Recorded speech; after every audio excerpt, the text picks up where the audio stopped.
అయితే ఇప్పుడు దీంట్లో ఎవరున్నారు కర్ణాటక వాళ్ళని రక్షించుకోవడానికి టాలీవుడ్ మీద ఒక రాయేస్తే వాళ్ళు కొట్టుకుంటే ఈలోపు మన కార్యక్రమాలు ముగించుకోవచ్చు అనేటువంటిది పక్కన పెడితే ఇక్కడ డ్రగ్స్ అంటే ఎవరైతే డ్రగ్ సప్లై చేశారో వాళ్ళకి ఆంధ్రప్రదేశ్ రాష్ట్రానికి చెందినటువంటి టీడీపీ వాళ్ళకి లీడర్స్కి ప్రణీత్ చౌదరి కావచ్చు, సుకుమార్ నాయుడు కావచ్చు, వీళ్ళు ఉన్నారు ఈ డ్రగ్స్ ఇష్యూలు అనేది పోలీసులు ఏం తెలుసలేదు. అదే నన్ను అక్కడే ఏమి తెలుసు, వాళ్ళు ఏమి ఏ పేర్లు చెప్పలే. వాళ్ళు ఒక నలుగురిని అరెస్ట్ చేశారు, ఆ నలుగురు పేర్లు చెప్పారు అంతే. మిగతా 60 మంది అన్నారు. 60 మంది వీళ్ళు ఉన్నారు, బట్ అసలు ఈ డ్రగ్స్ సప్లై చేసినటువంటి వ్యక్తులు వీళ్ళు అనేది చెప్పలేదు కదా. నన్ను అదే అడుగుతాను, చెప్పండి మీరు ఇదిగో డ్రగ్స్ పట్టుకున్నాం, డ్రగ్స్ సప్లై చేసిన వాళ్ళు వీళ్ళు చెప్పానండి. ఓకే, డ్రగ్స్ వీడి చేతిలో ఉంది, డ్రగ్స్ పట్టుకున్నాం, వాళ్ళ బ్యాగ్లో ఉంది డ్రగ్స్, రెడ్ హ్యాండెడ్గా పట్టుకుని చెప్పండి. అవి ఏమీ చెప్పట్లా. ఓకే, డ్రగ్స్ జరుగుతున్నాయి, 60 మందిని టెస్ట్ చేసాం, 60 మంది ఎవరు పేర్లు చెప్పరు. ఆ బామలు అక్కడ ఉన్న మోడల్స్ ఎవరు చెప్పరు. ఏం చెప్పకుండా ఇలా ఒక 2 ఫీలర్లు వదిలేస్తే నా డౌటు హేమ అనే అమ్మాయి ఆ మోడల్స్లో ఉన్న అమ్మాయి. ఆ మోడల్స్ కూడా సినిమా నటులు. పోలీసు వాడికి తెలియక మోడల్ అని చెప్పలేక సినిమా నటి అని చెప్పాడు. సినిమా నటి హేమ అన్నాడు. దానికి ఈ హేమ పడ్డారు. అరెస్ట్ చేయండి, మరి మీ దగ్గర ఉంటే. అమ్మాయి టెస్ట్ చేసాము దొరికింది అంటారు, ఉంటే ఇంకేముంది, వచ్చి అరెస్ట్ చేయొచ్చు కదా. కానీ ఇక్కడ కూడా 10 రోజులైనా కూడా ఎందుకు నడుస్తుంది. ఒక పక్క హేమ గారి పేరు చెప్తుంటే మరో పక్క శ్యామల గారి పేరు కూడా బయటకు వచ్చింది. శ్యామల గారేమో నేను వైసీపీకి సపోర్ట్ చేస్తున్నాను కాబట్టి టీడీపీ వాళ్ళు నా మీద నిందలు ఇస్తున్నారు అనేటువంటిది ఆవిడ కన్క్లూజన్. ఈ రాజకీయ అదే చెప్తా. ఎన్ని పవన్ కళ్యాణ్కి సపోర్ట్ చేశాడు కనుక జానీ మాస్టర్ని, ఇవన్నీ ఇవి వస్తాయి. ఈ రాజకీయ ఒకళ్ళ మీద ఒకళ్ళు, నీ వల్ల నువ్వు నా మీద, ఇవన్నీ కాదు అసలు. బెంగళూరు పోలీసులు ఆడిస్తున్న పెద్ద ఒక చిన్న నాటకం ఇది. ఈ నాటకంలో మనల్ని పాత్రధారులను చేసి వాళ్ళ పని వాళ్ళు నడిపించుకుంటున్నారు. ఇది మనం మేలుకోవాలి. అక్కడ అసలు దద్దా అక్కడ ఎందుకు జరుగుతుంది, బెంగళూరు అంత అడ్డాగా ఎందుకు మారింది, దాన్ని ఛేదించండి అయ్యా మీరు పోలీసులు, దాన్ని పట్టుకోండి అయ్యా. అక్కడ అసలు డ్రగ్స్ జరుగుతున్నాయి, అక్కడ రేవ్ పార్టీ నాట్ ఇల్లీగల్ కదా. రేవ్ పార్టీలు ఇల్లీగల్ కాదు కనుక మీరు పర్మిషన్ ఇస్తారు ఏ స్టేట్లో అయినా. కాదు, అక్కడ జరిగే వ్యవహారాల్లో ఇల్లీగల్ ఉంటే పట్టుకోవాలి. ఒక ఇల్లీగల్ అని తెలిసింది పట్టుకోండి, వాళ్ళని బయట పెట్టండి. వాళ్ళని దాచిపెట్టి అసలు దోషులు పేర్లు కానీ అవి కానీ రాకుండా, ఆ బెట్టింగ్ గ్యాంగ్ పేర్లు రాకుండా, ఈ గంజాయి అమ్మినవాడి పేరు రాకుండా, గంజాయి స్టాక్ హోల్డర్ పేర్లు రాకుండా, ఈ వీళ్ళు సంబంధం లేని వాళ్ళని అక్కడ వచ్చారు కనుక వీళ్ళు అని అంటే, అక్కడ వచ్చిన వాళ్ళు దోషి కాదు. చట్ట ప్రకారం ఆ హోల్డరు, ఆ సెల్లరు, పెడ్లరే దోషులు. తీసుకున్నవాడు కూడా దోషి కాదు. తీసుకున్నవాడు బాధితుడి కింద లెక్క. కోర్టు జడ్జి ఏం చేస్తాడంటే తీసుకున్నవాడిని అతని రీహాబిలిటేషన్ సెంటర్లో చేర్చండి అంటాడు.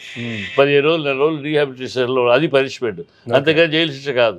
ఎందుకంటే బాధితుడి కింద లెక్క. ఈ చట్టం మారాలి. నేను అప్పటి నుంచి ఈ చట్టం మారాలి. డ్రగ్ అంటే తాగి డ్రైవ్ చేసిన వాడిది నేరం అయినప్పుడు, డ్రగ్ చేసి బయటకు వచ్చి డ్రగ్గులు తీసుకొచ్చేవాడు నేరమే. అది నేరం కాకుండా చేయటం వల్ల యూత్ చెడిపోతుంది. ఈ యూత్ చెడిపోకుండా ఉండాలంటే ప్రభుత్వాలు గట్టి నిర్ణయాలు తీసుకోవాలి.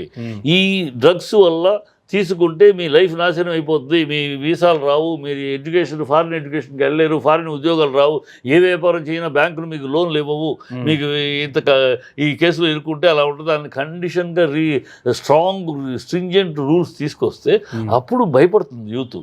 అప్పుడు భయపడుతుంది, అయ్యో మన జీవితం నాశనం అయిపోతుంది, మనం బయట అక్కడికి అమెరికా వెళ్ళాలనుకుంటున్నాం, ఇక్కడికి వెళ్ళి మన అన్ని నాశనం అయిపోతుంది. పెద్దవాళ్ళు కూడా, రే నాన్న నువ్వు అట్లా దొరకరా, నీ లైఫ్ అంతా నాశనం అవుతుంది, పెద్ద ప్లాన్ చేసావు, నువ్వు అమెరికా వెళ్ళి డాక్టర్ చదవాలి, పెద్ద ప్లాన్ చేసుకున్నావు అని పెద్దలు కూడా జాగ్రత్త పడు. ఇప్పుడు ఎందుకు ఎవరికి బాధ్యత లేదంటే ఏముంది వాడు పిల్లడు ఏముంది భయ్యా పట్టుకుంటే ఏముంటా 15 రోజులు రీహాబిలిటేషన్లో ఉంటారు, హాయిగా గెస్ట్ హౌస్లో ఉన్నట్టు వచ్చేస్తాం, డబ్బులు ఉన్నాయి, రీహాబిలిటేషన్ అలవాటుగా మారిపోయింది, సరదాగా అయిపోయింది. దీని పెద్ద ప్రాబ్లం అయిపోతుంది. ఇది ప్రాబ్లం రా అని వాడికి చెప్పాలి. మన సమాజంలో సిగరెట్ తాగుంటే హానికరం, ప్రతి సిగరెట్ ప్యాకెట్లో ఉంటుంది, ప్రతి సినిమాలో ప్రతి థియేటర్లో వేస్తాం, తాగుతూనే ఉంటాం. మందు తాగుంటే హానికరం అలా చెబితే సుభాషితాలతోటి సూక్తులతోటి మనకు సమాజం ఎరదు. నీ మాడు పగులుతుందిరా అంటే పెట్టారు. కరోనా అప్పుడు నువ్వు చచ్చిపోతావు అంటే కదా ఇంట్లో కూర్చున్నారు ప్రతోడు, బయట ఉమ్మూయటానికి కూడా భయపడింది. చచ్చిపోతావు అంటే, లేకపోతే ఏంటంట ఏం పోతుంది గడుచుకుంటూ ఏంటంటే అని కాలు అడిచేవాడు. ఓ 4-5 చచ్చేటప్పుడు అమ్మో చచ్చిపోతామని అప్పుడు అవి పెట్టుకుని ఈ పెట్టుకుని ప్రతిదానికి భయపడుతూ అది మన సమాజం. కనుక ఆ భయం తీసుకురావాలి. అంతేకాదు ఈ డ్రామాలు కాదు, ఎప్పటికప్పుడు 6 నెలలకు ఒకసారి అక్కడ ఒకసారని దీంట్లో ఒకసారని డ్రామాలు చేసి ప్రజలు మోసపుచ్చడం కాదు. ఈ ఆఫీసర్లు చెయ్యాలి, ఇది దాని మూలం ఛేదించాలి. ఎక్కడ పుడుతుంది డ్రగ్స్, ఎక్కడి నుంచి ట్రావెల్ చేసి బాంబే వస్తుంది, గోవా వస్తుంది, హైదరాబాద్ వస్తుంది, బెంగళూరు వస్తుంది తెలుసు వాళ్ళకి. ఆ ట్రావెలింగ్ జోన్లు తెలుసు, ఎక్కడి నుంచి పుట్టుతుందో తెలుసు. వాటిని ఛేదించండి అయ్యా. మొక్కను అక్కడ తలను పట్టుకోండి అయ్యా. అవి వదిలినాక ఇక్కడ ఇలాగ చిన్న తోకను పట్టేసుకుని పట్టేసుకున్నాం అంటే అది పట్టండి. అది పట్టే దమ్ము మీకు లేదు. ఎందుకు లేదు? అది పట్టే దమ్ము వాళ్ళకి ఎందుకు లేదంటే ఆఫీసర్లకు కానీ ప్రభుత్వం వెనకాల ఉన్నది ISIS, PFI టెర్రరిస్ట్ గ్రూపులు, వాళ్ళ ఆదాయమే ఈ డ్రగ్స్. వాళ్ళు డిప్లొమాటిక్ రూట్ ద్వారా తెప్పిస్తున్నారు డ్రగ్స్. వాళ్ళు డిప్లొమాటిక్ రూట్ని ఇన్వెస్టిగేట్ చెక్ చేయడానికి లేదు కదా, ఆ లెవెల్లో తెప్పించుకుంటున్నారు. వాళ్ళు అంత ఇన్ఫ్లుయెన్స్డ్. అంటే వాళ్ళు పంపించడానికి కావచ్చు, ఇక్కడ నిర్వహణకు కావచ్చు, లేదంటే ఈ డ్రగ్స్ సరఫరాకు కావచ్చు, వీటి వెనకాల పెద్దల హస్తం ఉందనుకోవచ్చు అంటారా? పెద్దలు డెఫినెట్గా ఈ సంస్థల యొక్క ఇవి ఉన్నాయి, ఈ 2 సంస్థలు ఉన్నాయి, ISIS, PFI. వీళ్ళ హస్తం ఉంది. వీళ్ళు టెర్రరిస్ట్ గ్రూపు, వీళ్ళు నొటోరియస్ గ్యాంగు. వీళ్ళు మనుషులు లేపేస్తారు. ఎవడన్నా ఆఫీసరు వీళ్ళ మీద గట్టిగా నిఘా పెట్టి ఒక అడుగు గట్టిగా ముందుకేసాడంటే వాడి కుటుంబాన్ని కూడా లేపేస్తారు. ఇవాళ ప్రభుత్వాలు ఏం చేస్తాయి? అలాంటి ఆఫీసర్కి రక్షణ కల్పించాలి.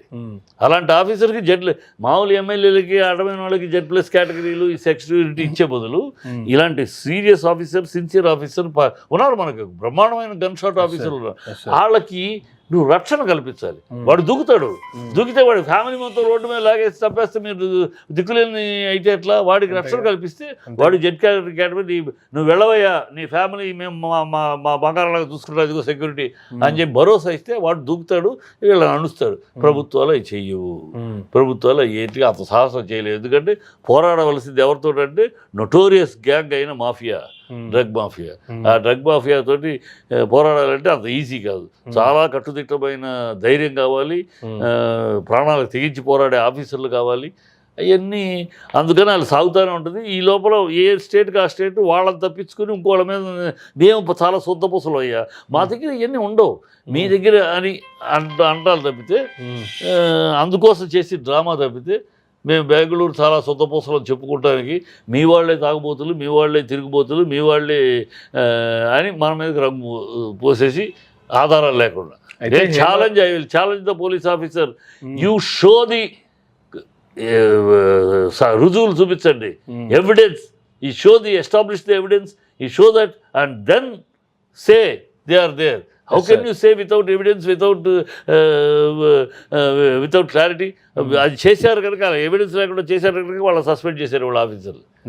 ఇవాళ కొత్త ఆఫీసర్. కానీ హేమ గారు నేను అక్కడ లేను, నేను హైదరాబాద్లో ఉన్నాను, ఫామ్ హౌస్లో చిల్ అవుతున్నాను నా ఫ్యామిలీతో అని చెప్పి వీడియో పెట్టిన తర్వాత సేమ్ డ్రెస్తో సేమ్ బ్యాక్గ్రౌండ్తో వాళ్ళు ఒక ఫోటో రిలీజ్ చేశారు. ఈ అమ్మాయి ఫోటోలో నుంచే ఇప్పుడు ఫామ్ హౌస్ చెట్లను బట్టి చెప్పడం అంటే ఎంత మూర్ఖత్వం అంటే, ఫామ్ హౌస్లో ఏ ఫామ్ హౌస్ అయినా ఇలాంటి చెట్లే ఉంటాయి.